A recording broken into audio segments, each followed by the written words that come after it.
Rebonjour! Alors dans cette vidéo, je vais te donner mon avis sur les premiers freins que l'on peut rencontrer quand on essaye d'agir contre le changement climatique. Alors ce que j'ai voulu pour ces parcours, c'est que ce ne soit pas un cours en ligne, ce n'est pas quelque chose dans lequel je délivre un savoir, c'est quelque chose qui est de l'ordre du coaching. Donc moi je vais te donner des avis, des opinions que je me suis forgées au cours de mes plus de 10 années d'expérience dans le militantisme environnemental. Et l'idée, c'est que tu réagisses dessus. C'est pour ça qu'après, il y a les questionnaires qui vont te permettre de t'approprier en fait ce que j'ai pu dire, le transposer à ta propre expérience, voire même l'écarter complètement parfois, et de pouvoir vraiment adapter le contenu à toi et à ton vécu. Je t'invite donc maintenant à prendre connaissance de l'avis qui est le mien sur les freins que tu es susceptible de rencontrer et puis de prendre de la hauteur grâce au questionnaire afin de transposer cela à ta propre expérience. Alors je vais commencer par 5 freins assez directs qui seront, j'espère, résolus par les parcours dans cette plateforme. Et puis on terminera dans une deuxième vidéo par la croyance qui empêche énormément de gens d'agir aujourd'hui.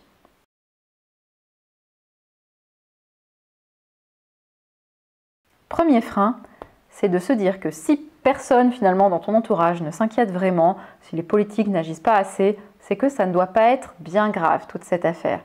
Eh bien, détrompe-toi. Alors, si tu as besoin de plus d'informations sur le changement climatique, je mets à disposition un autre parcours qui te permettra d'acquérir toutes les connaissances sur ce phénomène et sur ses conséquences. Mais ce que je veux te dire aujourd'hui, c'est quelque chose que j'ai appris dans ce livre, Où est le sens ? De Sébastien Boller, qui est un livre qui applique les découvertes en neurosciences à notre propension à ne pas protéger l'environnement, voilà, tout simplement. Eh bien, il y a cette expérience-là, page 201, qui est absolument incroyable.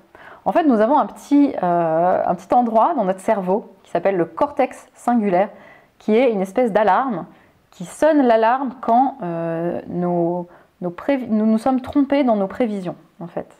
Si on attendait que quelque chose se passe d'une certaine manière et que ça ne se passe pas de cette manière-là, eh bien, ce petit cortex singulaire va se déclencher, pérou, pérou.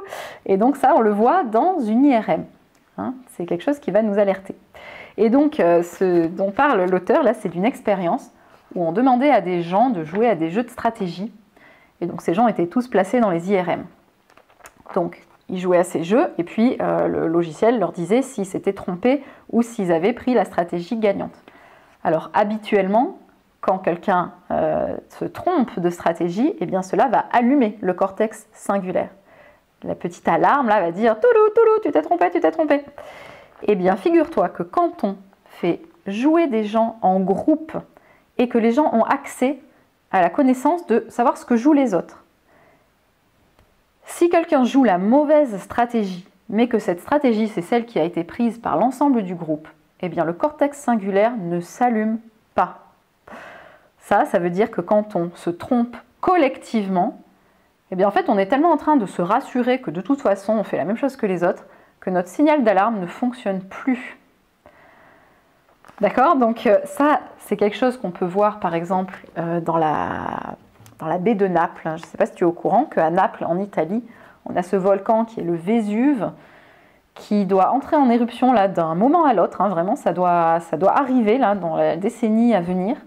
Et on sait que c'est un volcan de type explosif, donc on a déjà eu Pompéi qui a ravagé la région. Et on sait très bien, les scientifiques qui tirent régulièrement la sonnette d'alarme, qu'on ne pourra pas évacuer les gens suffisamment vite pour éviter d'avoir des dizaines de milliers de morts. C'est quand même quelque chose d'incroyable. Qui voudrait aller vivre dans un endroit où on sait qu'on va se prendre une éruption volcanique sur la tête, quoi? Eh bien pourtant, c'est une région qui continue à être hyper peuplée, à être hyper dynamique, parce qu'il y a cette capacité qu'on vient de voir dans l'expérience, cette capacité à s'auto-rassurer quand on est en groupe.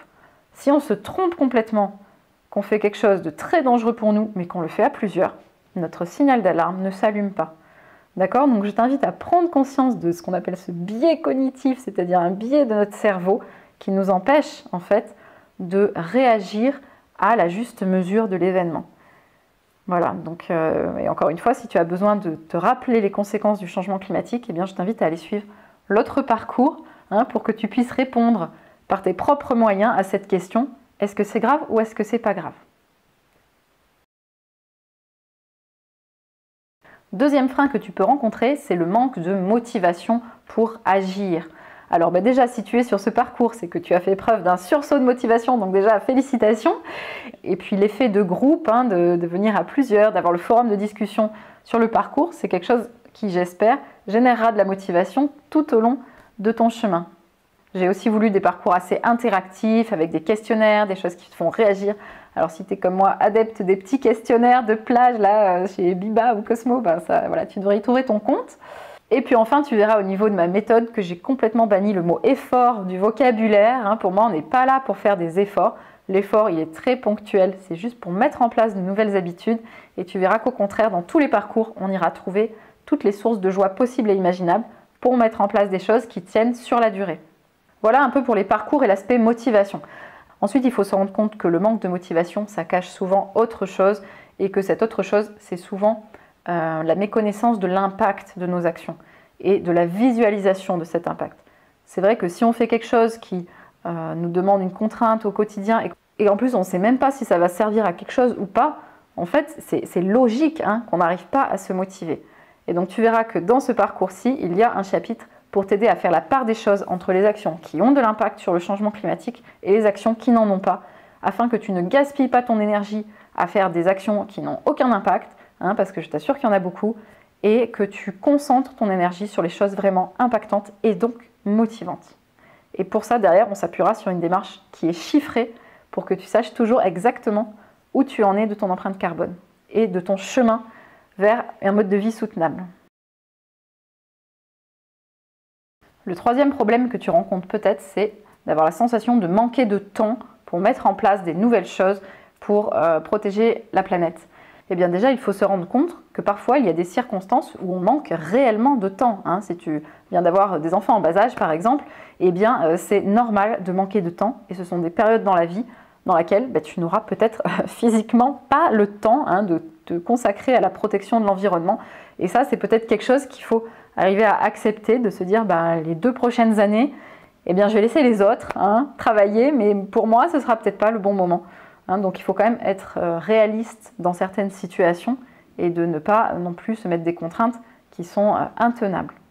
Si ce n'est pas ton cas, tu as peut-être des marges de manœuvre pour arriver à dégager du temps, peut-être en mieux gérant ton temps, en évitant de te laisser bouffer par le travail par exemple, en revoyant tes priorités, en évitant de te laisser happer par les réseaux sociaux ou par les séries, en posant aussi auprès de ta famille le droit d'avoir du temps à toi chaque semaine, ou encore en revoyant tes priorités, par exemple, est-ce que la maison elle a besoin d'être nickel chaque minute de l'année? Peut-être pas.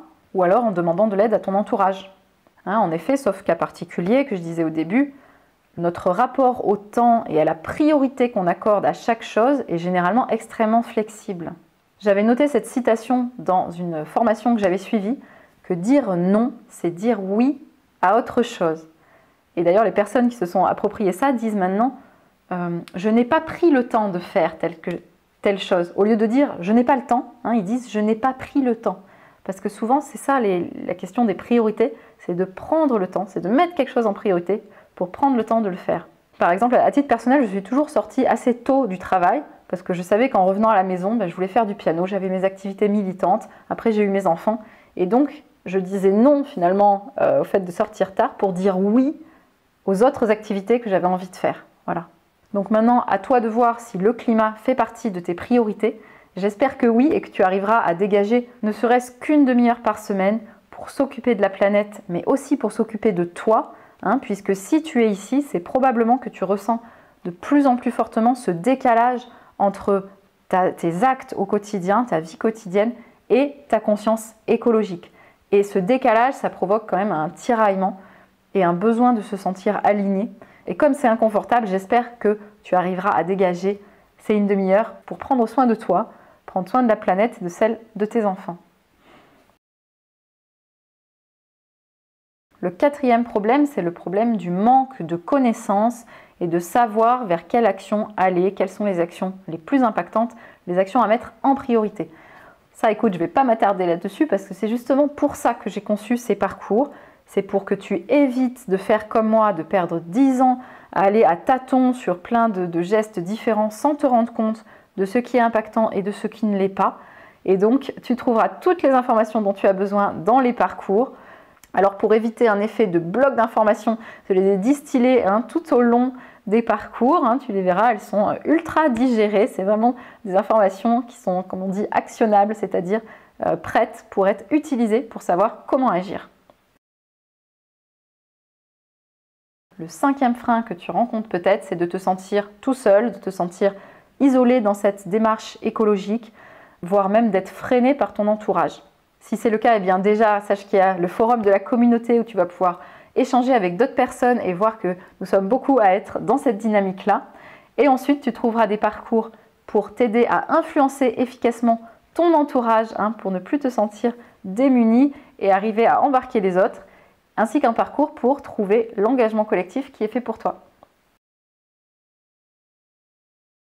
Alors le 6e frein, c'est la mise en place pratique et concrète des actions dans la vie quotidienne. Et oui, on souffre tous un peu des injonctions écolo qu'on n'arrive pas à appliquer à sa vie quotidienne. Écoute, dans les parcours, le travail va être vraiment mâché de ce point de vue-là. Et il y aura les questionnaires pour t'aider à t'approprier les informations et à les appliquer à ta vie à toi. Et puis enfin, dans tous les parcours, on apprendra aussi à accepter ses limites, accepter que parfois il n'y a pas de piste cyclable et qu'on ne peut pas prendre le vélo et qu'on doit prendre la voiture, accepter qu'aujourd'hui on ne peut pas tout faire, mais aussi à apprendre à regarder vers l'avenir et à se dire que peut-être que dans 2 ans, on aura la possibilité de baisser son empreinte carbone sur ces sujets-là. Cela te permettra aussi de résoudre le 7e frein qui est la culpabilité. Parfois, on préfère ne plus penser à l'écologie parce que de toute façon, on se sent coupable d'avoir, pour prendre le même exemple, d'avoir à prendre sa voiture et on préfère ne plus penser à l'écologie. Eh bien, quand on apprend un peu à accepter ses limites, à avoir un plan d'action qui est chiffré dans le temps et dans lequel on peut projeter le fait qu'on va réaliser les bonnes actions efficaces dans le futur, eh bien, ça permet de faire passer la pilule, ça permet d'accepter et de ne plus ressentir cette culpabilité-là. Voilà, on fait une petite pause dans la vidéo pour nous permettre de nous approprier déjà ces 7 premiers blocages. Si tu es concerné par au moins l'un d'entre eux, je t'invite à rejoindre le questionnaire suivant qui vont t'aider à les dépasser. Et ensuite, nous retournerons vers le dernier blocage, la croyance qui bloque le plus de personnes et sur laquelle il y a vraiment besoin de s'attarder un peu.